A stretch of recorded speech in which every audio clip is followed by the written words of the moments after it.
Fuera la religión, hágale así, fuera la religión, fuera la religión. Aquí no somos religiosos, aquí somos cristianos evangélicos y vivimos el evangelio. Y el evangelio no es religión, el evangelio es poder de Dios para salvación de las almas. Así que a los religiosos usted los manda a leer la Biblia, lea la Biblia y dígame dónde la Biblia habla que el yo irme de vacaciones ahora es pecado. No, vaya y disfrute sus vacaciones. Bueno, hoy queremos hablar sobre el sacrificio de Jesús en la cruz. El sacrificio de Cristo en la cruz. El domingo que viene vamos a predicar sobre la resurrección, pero vamos a hablar hoy sobre el sacrificio de Cristo en la cruz. El sacrificio de Cristo en la cruz está descrito de manera magistral en el profeta que se conoce como el profeta evangélico o el profeta mesiánico. Su nombre es Isaías. Isaías, el libro de Isaías, capítulo 53, desde el verso 1. Léalo por favor conmigo, abra su Biblia, prenda su Biblia y anote y en la casa lo amplía. Isaías es el profeta que más habló sobre Cristo. 800 años antes de Cristo venir aproximadamente, ya Isaías estaba hablando del Mesías.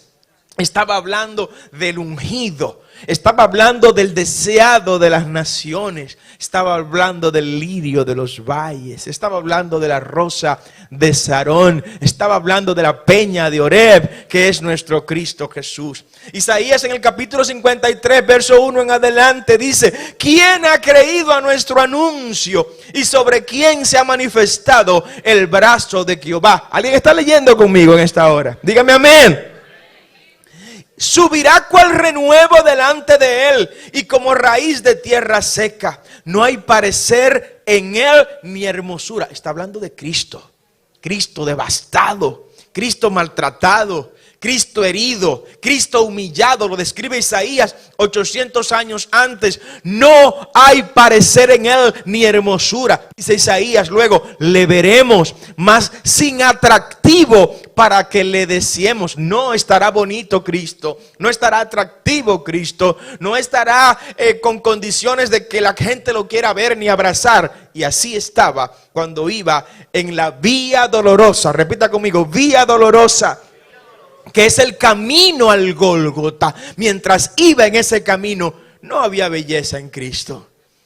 No estaba el pelo hermoso del maestro como estaba siempre. No estaba la barba brillante del maestro como estaba siempre. No estaba su rostro con la risa que le pintaba siempre en sus labios. No estaba su mirada con la belleza y la lucidez que siempre estuvo. Estaba abatido y agobiado. Y eso lo está describiendo Isaías 800 años antes de que ocurriera. Y sigue diciendo en el verso 3 de Isaías 53: despreciado y desechado entre los hombres. Así estaba Cristo, varón de dolores, experimentado en quebranto, y como que escondimos de él el rostro, fue menospreciado y no lo estimamos. Dice el verso 4 de Isaías 53: ciertamente, alguien tiene que decir amén a esto.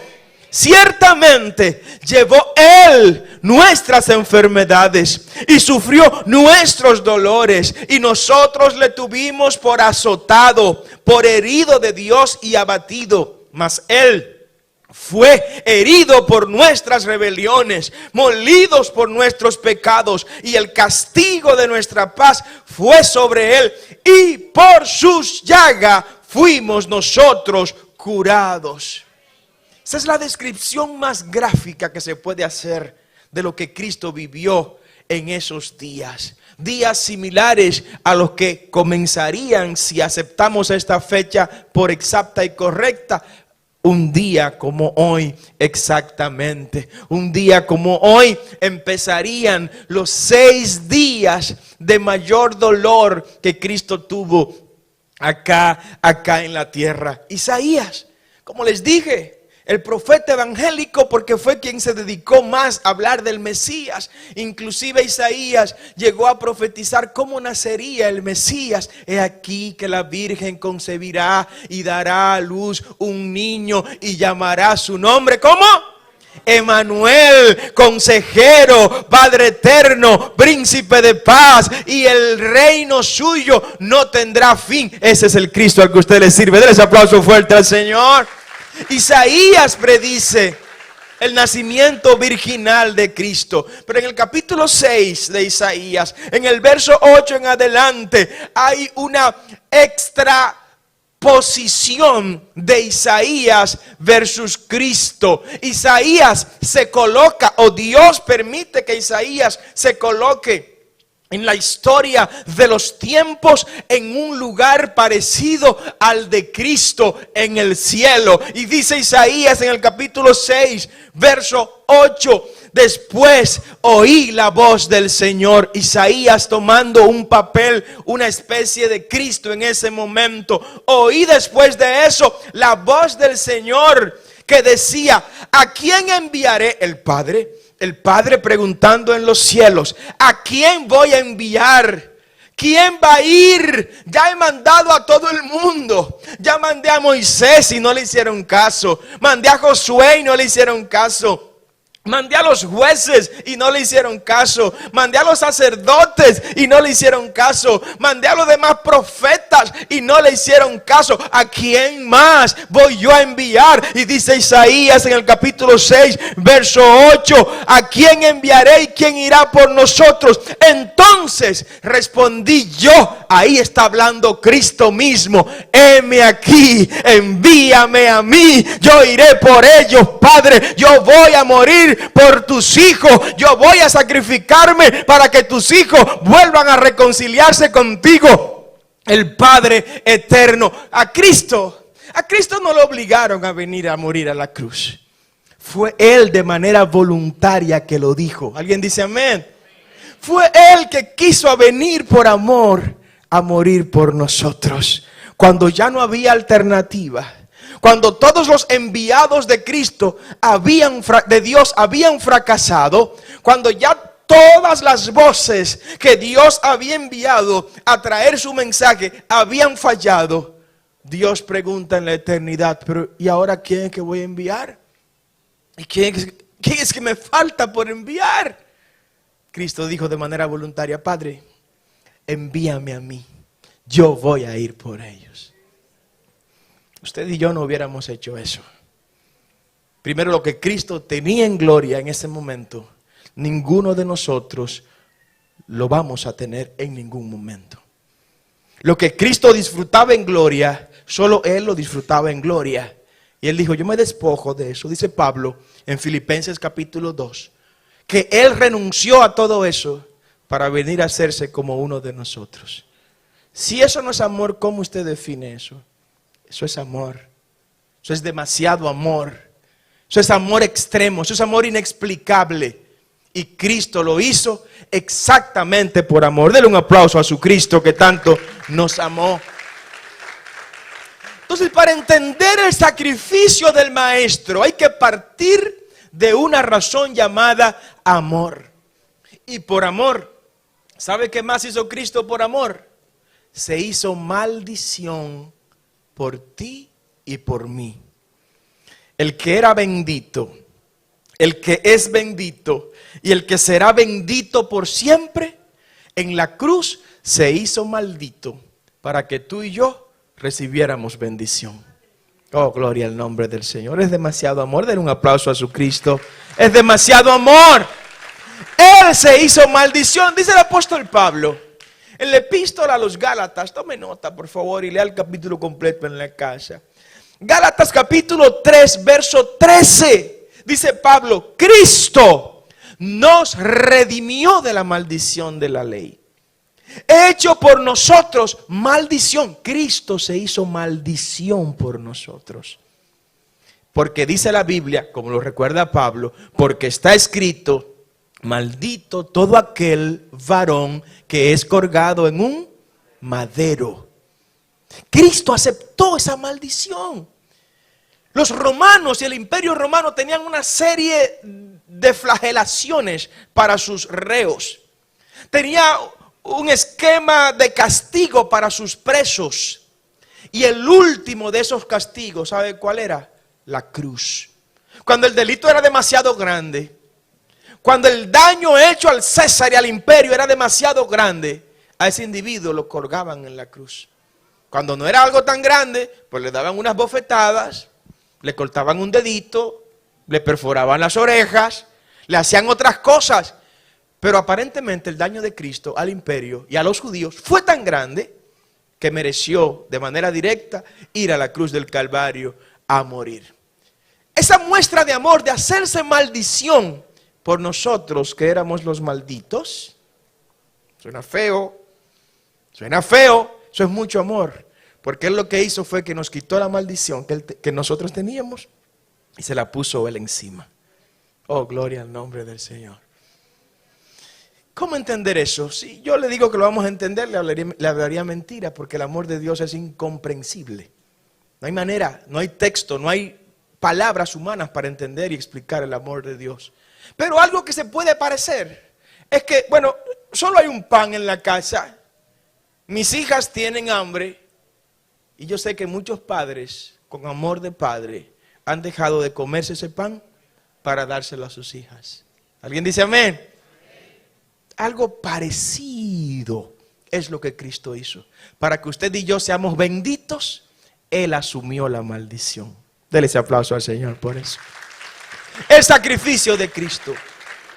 Yo quiero que la iglesia sepa que la soledad fue la compañera de Jesús en todo momento. Ese Cristo sufriente, ese Cristo golpeado, humillado, vilipendiado, zaherido, fue maltratado hasta el extremo, y la compañera que tuvo en todo momento fue la soledad. ¿Cómo así? Cristo estuvo solo, muy solo estuvo Cristo.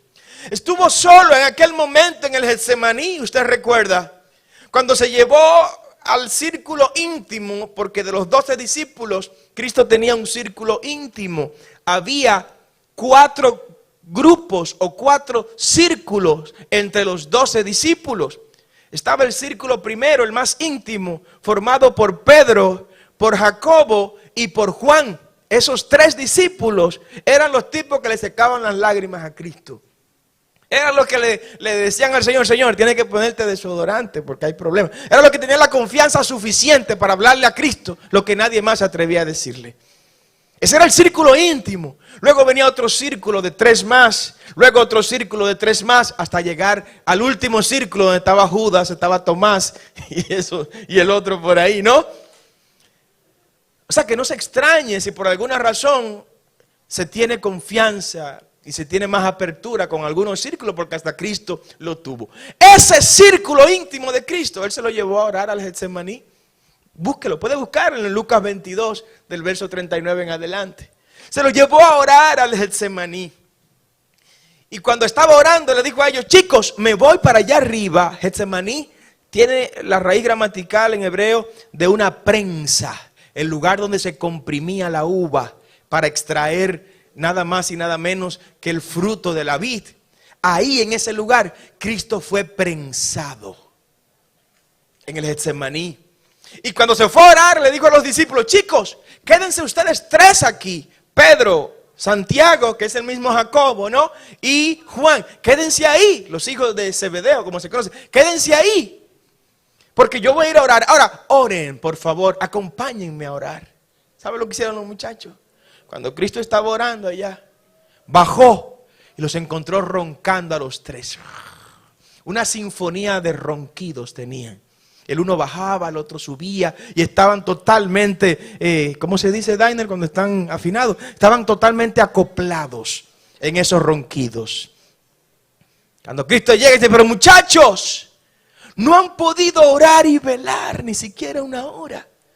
Parece que una hora de oración es el mínimo de los parámetros de oración diario que el Señor nos exige. ¿Cuántos oran una hora aquí? Aleluya. Gloria a Dios por la gente que oran una hora, 1, 2, 3, 4, 5 horas nada más oran. Denle un aplauso al Señor por ellos también. Dios tenga misericordia. Y que cuando Cristo venga no nos diga lo que le dijo a los muchachos allá. No han podido orar una hora. Una hora. Y una hora es muy poco tiempo para orar, déjenme decirle. Una hora es muy poco tiempo para todo lo que uno tiene que decirle al Señor. los que tienen hijos, 1 hora para hablarle al Señor de sus hijos. Señor, mira a mi hijo, mira que está creciendo. Padre, cuídalo, desde ya identifica a su esposa. Tiene 3 meses el muchacho de edad, pero desde ahora identifica a su esposa, que no se le aparezca ninguna chapeadora en el medio, que sea una mujer buena, una mujer de Dios. Después le habla de la salud de su hijo. Sánalo desde ya. Mira cualquier enfermedad presente o futura que conozcamos o desconozcamos. Sánalo desde ya. Mira su profesión. O sea, hay demasiadas cosas. Terminaste con el hijo. Vamos ahora con papi y mami. Mira, papi y mami que ya tienen 80 y 90 años. Cuídalo, sánalo. Después se va a los vecinos. Mira ese vecino que me tira la ropa para este lado y me tira la basura. Padre, córtale la mano. No oren así. Pero perdónalo. Ten misericordia de él. Hay demasiado por qué orar. Voy para la oficina, mira que me espera ahora Satanás allá, ese jefe mío. Padre, haz algo con él, cámbialo, transfórmalo o llévatelo. No, así no. Pero hay demasiado por qué orar. Por eso cuando me dicen que oran 1 hora nada más, yo, pero ¿cómo lo hacen? ¿Cómo lo hacen? No entiendo. ¿Cómo lo hacen?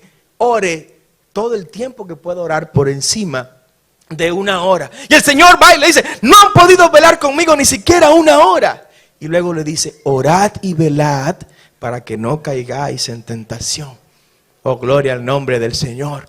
Y Cristo se vuelve al Getsemaní después que le dijo a ellos lo que tenían que hacer. Y dice la Biblia que cuando estaba orando, su sudor se fue convirtiendo en sangre. Y empezó el maestro a sudar sangre. En la antigüedad algunos escépticos dudaron de que eso fuera verdad. Pero ¿saben qué? La ciencia médica ha confirmado la existencia de una enfermedad que se llama, ¿cómo se llama? Hemadrólisis. Hematodrólisis. ¿Qué es la hematodrólisis?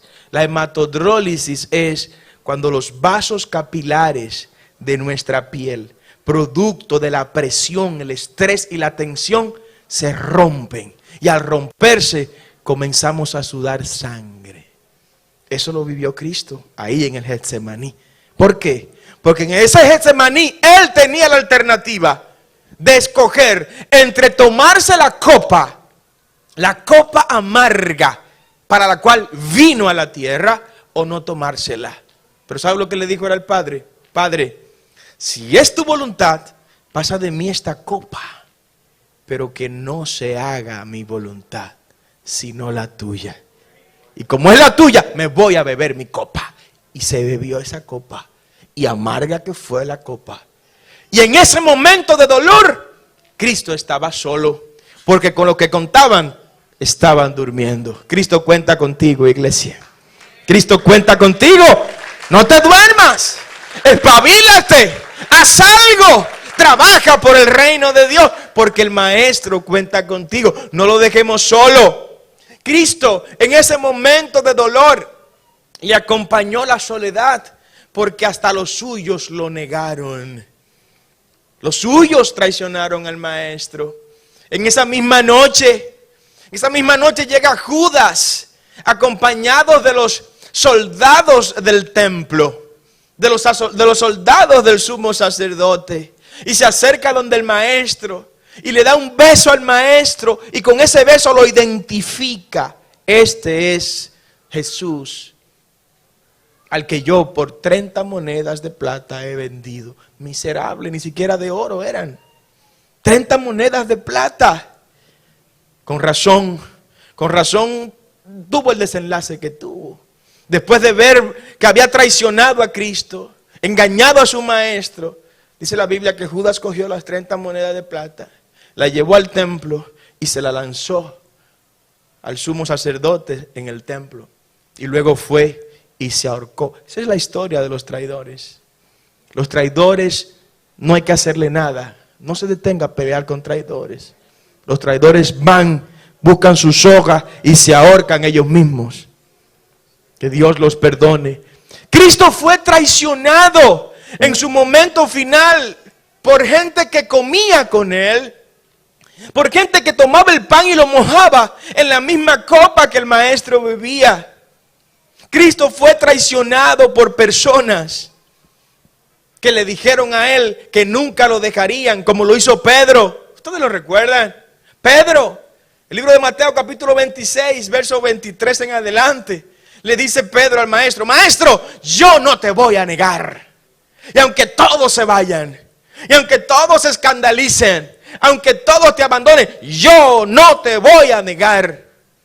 Le dice el Señor a Pedro: Pedro, mira, antes de que el gallo cante, me habrás negado 3 veces. 3 veces. Dicho y hecho. Allá en el atrio, mientras estaba Pedro observando cómo maltrataban al maestro, se le acerca una mujer y le dice: pero tú eres de los que andabas con ellos. Tú eres de los que andabas con el nazareno. Y Pedro dice: no, para nada. Yo, Jesús, ese hombre yo no lo conozco. Ese hombre y yo nunca hemos estado coincidiendo en ningún lugar. Y se escabulle por otro lado. Y cuando cree que se va a escapar, aparece otra viejita y dice: tú te pareces a ellos. Aleluya. Tú miras como ellos. Tú estabas con ellos. Yo te vi con ellos. Mira el selfie que tiraste cuando estaba con Jesús. Y dice Pedro: no, yo no estaba con ellos.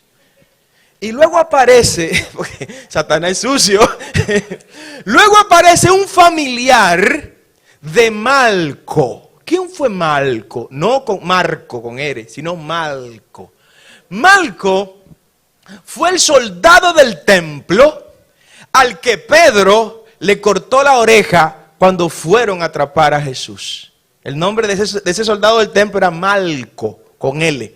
Y usted sabe quién estaba ahí cerca de Pedro cuando Pedro estaba tratando de ver a Jesús sin que lo reconocieran. Había, no Marco, un familiar de Marco. Ah, pero ven acá, papito, pero tú fuiste el que le cortaste la oreja a mi familiar. No, que no soy yo. Es más, maldito sea. Y empezó a maldecir Pedro a Jesús. Empezó a maldecir a Jesús para salvar su vida. Mientras reflexionaba en esto, no pude evitar llorar. ¿Saben por qué? Porque hoy mucha gente sigue negando a Jesús. Negando a Jesús para conservar un empleo. Cada vez que usted tiene que mentir en su trabajo para conservar su empleo, usted está negando a Jesús. Cada vez que usted tiene que decir por teléfono: estoy en la casa de mami, cuando no está en la casa de mami, está en la casa de otra mami, usted está negando a Jesús. Cada vez que usted engaña a alguien, usted está negando a Jesús. Pero ¿sabe lo que pasa? Que cuando Jesús ha entrado en algún momento en nuestras vidas, por más que usted quiera ocultarlo, sus palabras suenan a Jesús. ¿Alguien dice amén? Por más que usted quiera ocultarlo, su mirada mira con la compasión que mira a Jesús. Por más que usted quiera escurrirse, usted huele a Jesús. Diga: yo huelo a Jesús. Huela a Cristo, aunque eso signifique que lo saquen del trabajo. Huela a Cristo, aunque eso significa reprobar una materia en la universidad. No niegue a su maestro. ¿Sabes por qué? Porque Él lo dijo: el que me niegue en esta tierra, yo lo negaré delante del Padre. El que de mí se avergüence, yo me avergonzaré también de él allá. Pero el que me honre, el que me confiese entre los hombres, yo lo honraré aquel día y le diré: vení a mí, bendito de mi Padre, a heredar lo que he venido a preparar para ustedes. Les aplauso fuerte al Señor. Oh, gloria a su nombre. El maestro estuvo solo en esos momentos tan dolorosos. Mire, estuvo solo en la vía dolorosa, la que se conoce como la vía crucis. Estuvo solo el maestro ahí. Tan solo estuvo que cuando él cargaba la cruz, en un momento como que las fuerzas humanas le faltaban para seguir cargando ese madero. Y los soldados romanos que lo custodiaban comenzaron a buscar a alguien alrededor de él para que le ayudaran a cargar esa cruz. Y si a mí me hubieran preguntado: pastor, ¿quién le ayudó a Jesús a cargar esa cruz? Si no conociera el relato bíblico, ¿sabe quién yo hubiera dicho? Andrés, que le ayudó Pedro, le ayudó Andrés, Pedro, Andrés, Jacobo, Juan, algunos de los discípulos que estaban ahí. Yo hubiera pensado y hubiera dicho que ahí estaban con Jesús. ¿Quiénes?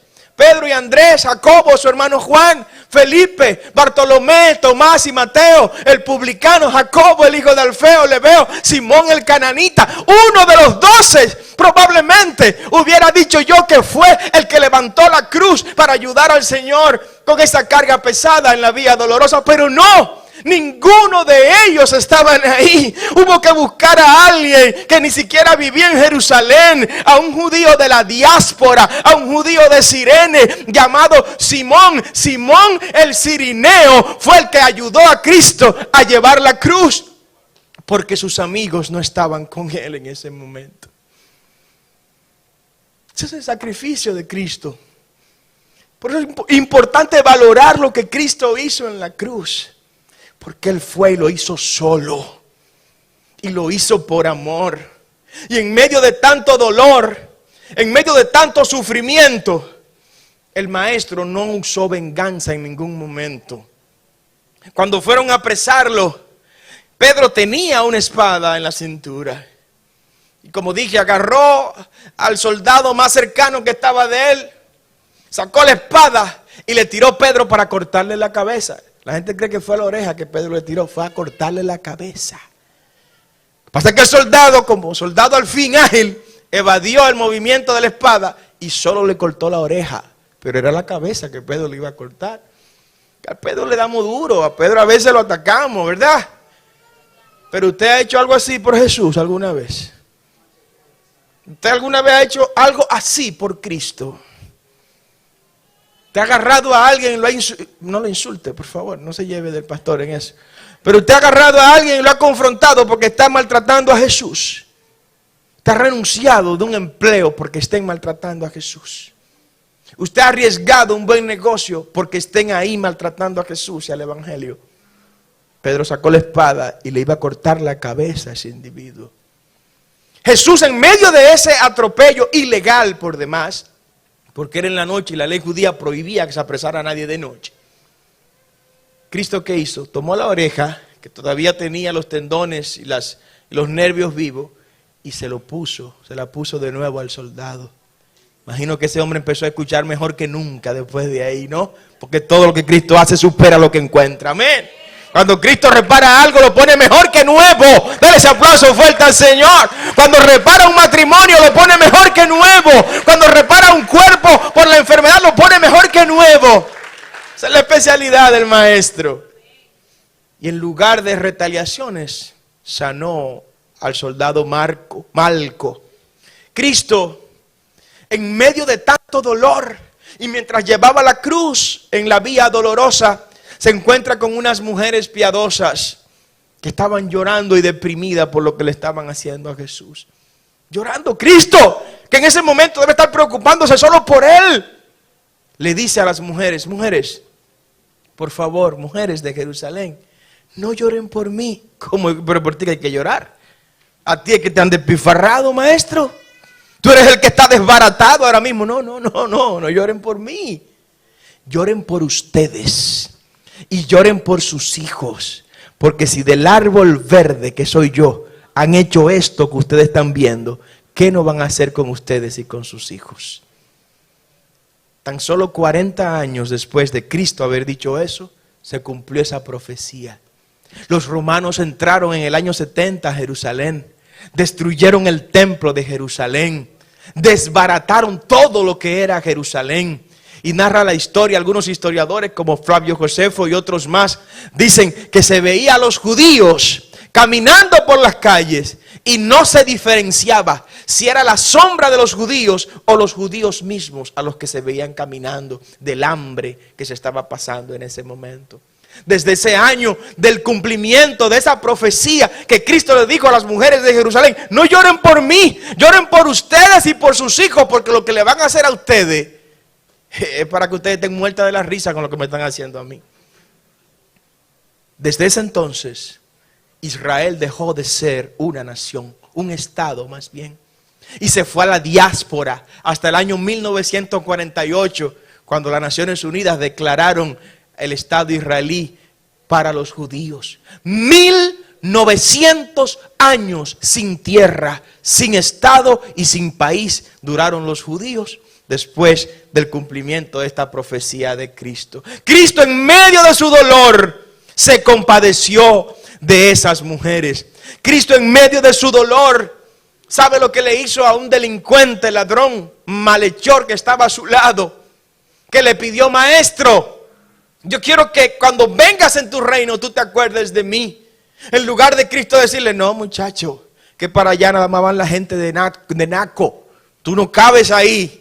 En vez de decirle: allá no entran ladrones, que al cielo no van ladrones. ¿Cuántos dicen amén? Los ladrones no van para el cielo. Y si se convierten, ya no son ladrones. Denle un aplauso fuerte al Señor. O sea, ya dejaron de serlo. Y ese hombre, ese delincuente en la cruz, pidió misericordia. Y un Cristo que humanamente pudo haber estado lleno de deseo de venganza, ¿sabe lo que le dijo? De cierto te digo, hoy que estarás conmigo en el paraíso. En medio del dolor, Cristo tuvo cuidado de la gente. Y otra manifestación grande de misericordia la tuvo con su propia madre, María. María al pie de la cruz con Juan. El Señor sufriendo prácticamente con los ojos cerrados por las espinas de la corona que le clavaron. Le dice a Juan: Juan, cuida a mami. Mami, acepta a Juan como otro hijo tuyo. Porque Jesús sabía que María no iba a poder subsistir, porque Cristo era el sustento económico como hijo mayor de María. José ya no estaba. Y Cristo en medio de la cruz le dijo a María: madre, he ahí tu hijo, refiriéndose a Juan. Y le dijo a Juan: Juan, hijo, he ahí tu madre, refiriéndose a María. Y dice la Biblia que a partir de ese día, Juan recibió a María en su casa. Y María, a partir de ese momento, vivió en la casa de Juan. El discípulo amado era jovencito, menos de 20 años tenía en ese momento. Cristo, en medio del dolor y de la agonía, ¿sabe por lo que oró en la cruz? Usted lo sabe. Usted lo sabe. Cristo oró en la cruz en medio de tanto dolor y sufrimiento. Y le dijo al Padre: Padre, perdónalos, porque ellos no saben lo que están haciendo. Si ellos supieran quién es que está aquí en la cruz, rápidamente le dieran para atrás a la cinta. Si ellos supieran quién es que está en la cruz, entraran al salón de ediciones y editaran la película, porque ellos saben que esto no va a terminar bien para ellos. En lugar de clamar porque los ángeles vinieran y acabaran con todos ellos, porque tiene poder para hacerlo, dijo: Padre, perdónalos, porque ellos no saben lo que hacen. En medio del dolor, Él tuvo misericordia. Los sufrimientos que padeció el Maestro, sufrimiento que lo describimos ya, como ustedes vieron en el libro de Isaías, en el capítulo 53, pero en términos reales son indescriptibles. El Maestro fue azotado. El proceso de azote de la cultura romana eran 39 latigazos. Repita conmigo: 39. 39 latigazos debía recibir cuando a un reo se le condenaba a ser azotado. Se le infringían 39 azotes. Y se le infringía el azote con un látigo con las siguientes características. Al final del látigo, el látigo en su punta terminaba con unas bolitas de plomo, suficientes como para cuando caigan en la piel del que es flagelado, se introduzcan en ella, y cuando venga de allá para acá alando el látigo, se desprendan pedazos y trozos de carne de la piel a la cual se le ha infringido ese latigazo. También tiene al final de ese látigo, en la cola, en la punta del látigo, junto con esas bolitas de plomo, unas piececitas de metal o de hueso con forma de cuchillas dobladas como garfio, para que cuando se le pegue a la piel del que está siendo azotado, se le entierre y de allá para acá venga rasgando y creando canales en la piel del azotado. Todo eso se hizo en el cuerpo de Cristo. Y fue azotado. Pero ¿saben qué? En la Biblia hay 39 enfermedades reconocidas. En la Biblia hay 39 acciones patológicas identificadas. ¿Y por qué 39 latigazos para Cristo? Porque cada latigazo eliminaba y sanaba una enfermedad de la raza humana. Oh, gloria al nombre del Señor. Por eso dijo Isaías, por tus llagas fuimos nosotros curados. Por eso cuando nosotros pensamos en enfermedades como las cerebrales, por esa enfermedad recibió Cristo un latigazo. Recibió un latigazo por las enfermedades neurológicas, por las endocrinias, por las hematológicas, por las inmunológicas, por las metabólicas, por las oncológicas, por las oftalmológicas, por las enfermedades ópticas, por las enfermedades odontológicas, por las enfermedades esofágicas, por las cardíacas, por las vasculares, por las pulmonares, por las gástricas, por las intestinales, por las pancreáticas, por las hepáticas, por las biliares, por las renales, por las enfermedades vesiculares, por las enfermedades uretrales, por las enfermedades uterinas, por las enfermedades ováricas, por las enfermedades prostáticas, por las enfermedades venéreas. Cristo recibió también un latigazo, un azote por las enfermedades dermatológicas, por la osteotendonitis, por la musculoesqueléstica, por las enfermedades colágenas, por la psiquiátrica, por la psicosomática, por las enfermedades psicosociales, por las infecciones, por las autoinmunitarias, por las enfermedades genéticas, por las enfermedades reumáticas, y la 38 por las enfermedades inflamatorias, y la 39 por las enfermedades geriátricas. 39 latigazos para eliminar las 39 enfermedades que la Biblia tenía identificadas. Y si esos latigazos hubieran sido hoy, también hubiera cubierto todas las enfermedades, porque nada es imposible para el Cristo que murió en la cruz del Calvario, donde clavó tus dolencias, donde clavó todos tus malestares. Oh, si yo fuera tú, se lo diéramos fuerte al Señor en esta hora, ese aplauso a nuestro Rey. Ese es el Cristo al que tú y yo le servimos, el que tiene control pleno y absoluto de todo, el que vino calculado desde el principio. A esto he venido, dijo él.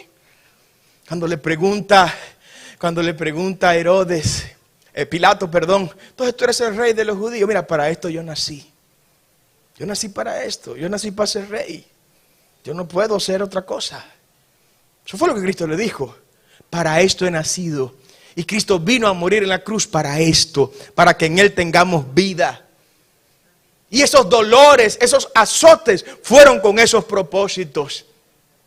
Y esa rústica cruz que cargó, ¿no cree usted que fue una cruz sacada de un taller de banistería? Una cruz pulida, con su barniz, y en las esquinas, para evitar los vértices, se le pusieron unas esponjas ahí acolchadas. No, mi hermano, una cruz rústica, un madero bruto. Un madero que cuando se lo cargaba encima, no solo era el peso del madero, sino las astillas que se iban entrando por lo rústico del mismo.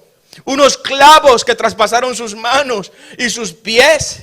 No crean que eran unos clavos torneados, bien bonitos, con un diámetro exacto, pulidos, con un baño de aceroníquel para que no se oxiden. No, nada de eso. Eso eran clavos de todo el tamaño, forjado en caliente o en frío, con la forma que cogiera en ese momento.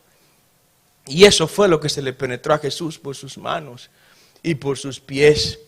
La corona de espinas, ¿no cree usted que fue algo hecho en un taller de manualidades, nada de eso, y que se escogieron las espinas de la más delicada? Espinas que usted la clavaba con un martillo y no se rompían las espinas. A tal grado que una de ellas traspasó, se la pusieron aquí y traspasó uno de sus ojos. ¿Tiene idea de lo que estamos hablando? Esa espada que traspasó su costado. Esos escupitajos que personas que acuden pocas veces al odontólogo, ¿no? escupiendo a mi maestro, bofeteando a mi maestro. Y los que daban los latigazos no eran niñitos lindos que daban esos latigazos. Eran verdugos que estaban preparados para eso. Que hasta usaban una capucha en la cara para que no vieran, porque eran personas para eso, listos para eso. Pero yo te tengo una noticia en medio de tanto sufrimiento. Cristo fue colocado en la cruz para desde ahí irradiar salvación a toda la humanidad. Cristo murió en la cruz para esparcir salvación. Lo dice el apóstol Juan. Juan capítulo 3, versos 14 y 15. Y como Moisés levantó la serpiente en el desierto, así es necesario que el Hijo del Hombre sea levantado para que todo aquel que en él cree no se pierda, mas tenga vida eterna. Ponte de pie en esta hora. La vida eterna la conquistamos en ese madero rústico. En esa madera bruta la alcanzamos. Pero te quiero revelar algo mucho más grande que eso. ¿Qué ocurrió en la cruz, iglesia? ¿Qué pasó en la cruz mientras Cristo moría? Mientras Cristo era crucificado. El apóstol Pablo lo describe en pocas palabras. Y yo te la quiero leer en las mismas palabras del apóstol Pablo. En la epístola a los Colosenses capítulo 2, versos 13 al 15. Dice el apóstol Pablo, preste mucha atención y léame completo ese capítulo en la casa. Y a vosotros, Colosenses 2:13, estando muertos en pecados. ¿Quiénes estaban muertos en pecado? Levante su mano. Todos estábamos muertos en pecado. Todos. Pero Cristo vino y nos ha dado vida en abundancia. El que golpeaba a su mujer ya no la golpea. El que le era infiel a su familia ya no le es infiel. El que gastaba su cuarto en la calle ya no lo gasta en la calle, lo gasta en su casa. El que mentía ya no miente. Ya no estamos muertos en nuestros pecados y delitos. Pero dice Pablo que nosotros, estando muertos en pecados y en la incircuncisión de vuestra carne, nos dio vida juntamente con Él, perdonando todos nuestros pecados. Oh, gloria al nombre del Señor. Levante su mano si usted ha sido perdonado. Levante su mano y siente el perdón de Dios en la cruz. Oh, gloria a su nombre. Cuando el acta perdonando nuestros pecados, dice Pablo, y dice el verso 14, anulando. No olvides, iglesia, esta palabra. Anulando. Cristo anuló el acta de los decretos que había contra nosotros. Contra ti y contra mí había una sentencia de muerte. Había una sentencia de condenación. ¿Y sabe lo que hizo Cristo en la cruz con esa sentencia? La agarró, la rompió y la clavó en la cruz y la exhibió públicamente para los que te acusan la vean. Por eso cuando vengan a decirte, tú no eras el borrachón. Sí, yo era el borrachón, pero Cristo agarró esa sentencia, la rompió y la clavó en la cruz. Ahora mira cómo vivo. Ya no necesito estar borracho para ser feliz. Y tú no eras el fornicario. Sí, yo era el fornicario, pero ahora le soy fiel a mi familia, porque Cristo tomó el acta que me hacía fornicario y la clavó en la cruz. Ahora soy libre por su sangre. Ese aplauso fuerte al Señor. ¡Ay, Jesús! ¡Ay, Jesús! ¡Oh, gracias por este sacrificio! Valore, iglesia, el sacrificio de Cristo en la cruz. Ese sacrificio fue por ti, para que seas libre. Para que seas libre. Levante su mano en libertad en esta hora. Declárese libre. Usted es libre. Libre de esta sentencia que nos condenaba. Usted es libre del pecado, iglesia. Y cuando vengan a recordarte eso, dile, muchacho, tú estás atrasado. Ya Cristo clavó eso en la cruz. Ya yo soy libre. Ya yo soy libre. Ya no cargo aquellas cruces del pasado. Ya no cargo aquellas cargas del ayer. Ahora ando en libertad. Ahora puedo levantar mi mano y decir, gloria a Dios. y decir aleluya y adorar al Señor con libertad, porque si el Hijo me libertó, entonces yo soy verdaderamente libre. Alguien tiene que adorar al Señor. Oh, gracias, Señor. Padre, gracias, porque no merecíamos que lo hicieras, pero lo hiciste por amor. Lo hiciste por amor. Nadie te lo pidió, pero tú lo hiciste por amor. Ayúdanos a valorar siempre tu sacrificio en la cruz. Padre, a no apartarnos nunca de lo que tú nos entregaste en la cruz del Calvario, porque en la cruz del Calvario nos diste vida y nos la diste en abundancia. Padre, oro por tu iglesia en este momento. Mira cada hijo o hija tuya en este lugar, que ha venido con un propósito en este día. Dios, activamos ese propósito conforme a tu voluntad, Señor eterno. Te ruego en el nombre poderoso de Cristo que bendigas cada familia presente y representada en este lugar y allá a la distancia por las vías electrónicas. Dios, guarda tu iglesia, guarda a tus hijos y ayúdanos a mantenernos firmes. No importa el precio que haya que pagar para estar firme. Oh, gracias, Señor. Gracias, Señor. Aleluya. Levante su mano y dele gracias a Dios. Es nuestra oración que Dios te bendiga, te guarde y haga resplandecer su rostro sobre ti. Queremos invitarte a todos nuestros cultos en el Centro de Adoración Naco, todos los domingos a las 9 de la mañana y 11 de la mañana, así como los miércoles a las 6 de la tarde. Estamos ubicados en la avenida Roberto Pastoriza 115, esquina Alberto Larancuend, en el ensanche Naco, en el mismo centro de la ciudad capital. Te esperamos junto a toda tu familia. Para oraciones y acompañamiento espiritual, puedes escribirnos al WhatsApp 829-893-2392 o contactarnos a través de todas las redes sociales del Pastor Carlos Peña como Carlos Pena RD o del Centro de Adoración Naco. Si has recibido bendición con la predicación de este mensaje, puedes escucharlo completo ingresando al canal de YouTube del Pastor Carlos Peña RD. Y si quieres ser parte del equipo de colaboradores gracias a los cuales has escuchado el programa Herederos de Bendición, puedes hacerlo enviando tus donaciones a Ministerios ITCAM a la cuenta del Banco de Reservas número 1601-130799 o a través de la cuenta de PayPal de Ministerios ITCAM, paypal.me/Ministerios ITCAM.